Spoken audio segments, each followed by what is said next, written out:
Okay, here's an example of traveling waves, and this one I think has a fairly realistic set of numbers here.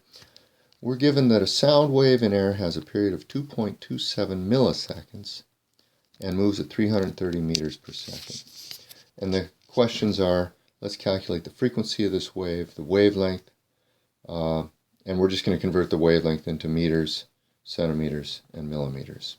Okay?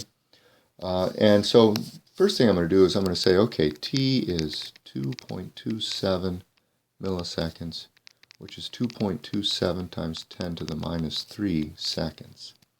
And then I'm going to say that, it says it's moving at this number of meters per second. I'm going to identify that as the velocity, 330 meters per second.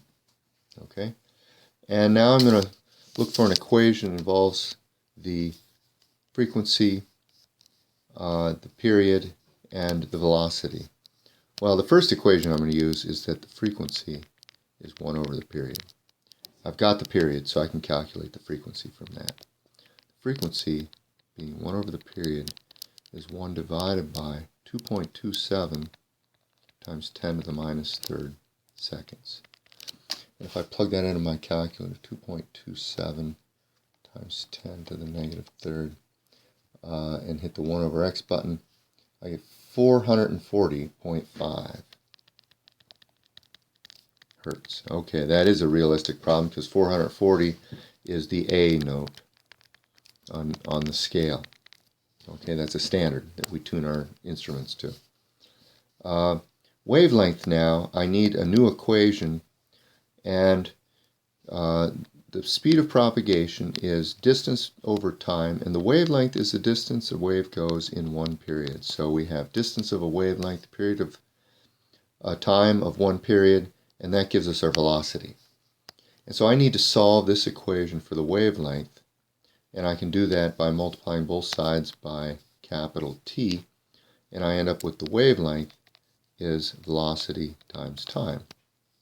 And it's sort of like distance is velocity times time, but the wavelength is the velocity times the period, propagation speed times period. And I'm going to go ahead and plug in 330 meters per second, and a period of 2.27 times 10 to the minus 3rd seconds.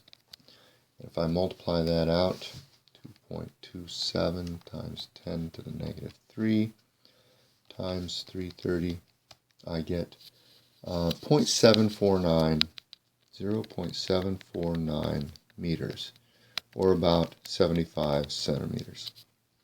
Okay.